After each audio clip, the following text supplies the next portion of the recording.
In my How to Read Your Horoscopes for Fun and Profit class on Wednesday, June 14th, we were talking about the Sun-Saturn opposition that was happening overnight that night.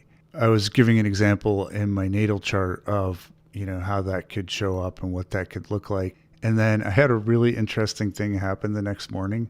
So I'm going to play you a couple minutes of the class video, and then I'll tell you what really happened.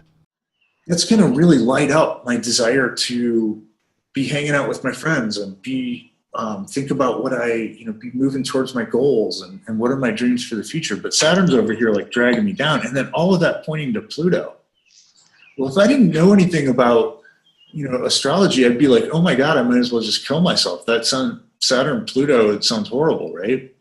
It's probably something's gonna like fall on me and crush me or whatever. Just luckily that Sun Saturn opposition's only, and then one of the things I love about this is that once you realize this and you're like, usually this, I think for me at least, and I'd love to hear your thoughts on it, but it starts with like, wow, why can't I have any fun right now?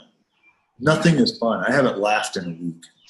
It's not true, but because I have kids, but thank God. But, it has felt like that. I actually remember thinking that I had this period where for some reason for like 3 hours, like last Friday, I just felt really great. And I was like, wow, I haven't felt like this in so long. I can't even remember when I felt like this. And then it immediately went away after 3 hours. Well, there's Saturn in my fifth house. It's not a fun time, right? It's a time for like focusing on rules and everything. But when I go into those periods now, I can look at where the planets are moving through my chart, and I can be like, wow, this incredible pressure that I'm feeling, it's gonna lift, after Friday, basically, once the Sun and Saturn are no longer opposing one another. So here's the Sun-Saturn opposition in my natal chart, and I woke up the next morning, and I was actually a day off in timing the transit. So it culminated at early in the morning on Thursday the 15th, the day after the class. And I was awakened way earlier than I wanted to be by my wife is like, I think you need to get up and look at our son's neck. He's complaining that his neck hurts and he won't move and he's threatening to pee in the bed. So he got in bed with us, as he often does. And, well, I jumped out of bed, as you can imagine. And I was asking him about his neck. And, I could just tell I was a very dramatic child. I could tell there was some drama going on. But he was saying that he was going to pee right on our bed. And so I just grabbed him and scooped him up. And for a second, I kind of freaked out because I was like, oh my God, he's paralyzed. He was so stiff. That was part of the drama. And he's complaining. And I took him and I'm like, look, I'll just put you in the bathtub. And then, if you got to pee, you can pee. And then we'll figure out what's going on with your neck. That may make me sound heartless, but it takes a dramatic child to understand a dramatic child. He, eventually was able to get up and go to the bathroom by himself. But then after that, he spent the morning lying on the couch watching TV and saying that he absolutely could not move his head, which was all pushed over to one side. I started telling him about the sun, and I think he really he just slept wrong, and his neck was stiff when he woke up. But I was telling him, I started thinking about the class, and I was like, holy cow, there is Saturn in my fifth house.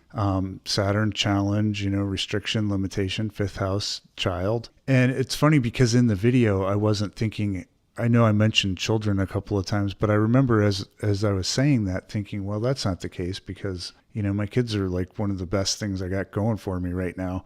The challenge is really around my creativity and my self-expression, the other fifth house themes. But sure enough, it ended up being a kid. And I told him about the astrology, and he didn't understand all the details. But I just said, look, if you can make it through to lunchtime, then I think you're going to feel a lot better. And sure enough, he didn't even take till lunchtime. He was like up running around. And later that afternoon, he was dancing. I had my patrons hang out that we do every couple weeks, and he's dancing as we're like making up a song, and then he's yelling to them, I can fly, watch this, I can fly. He's standing up on my chair in the office and then jumping off. Did you see that? I was flying. So total radical healing happening. And here's the crazy thing. So I started thinking about my son's chart. He has a Scorpio ascendant. And this is the only place where this is really true in astrology, is that in medical astrology, we have the exact same meanings for the houses and the signs. So Aries in the first house both represent the head. Pisces in the 12th house both represent the feet. So the second house and Taurus represent the neck and throat. And here is Saturn in my son's second house at the day of the Sun-Saturn opposition, having come down with a sudden mysterious neck ailment, which fortunately was not long-term serious and cleared up by lunchtime.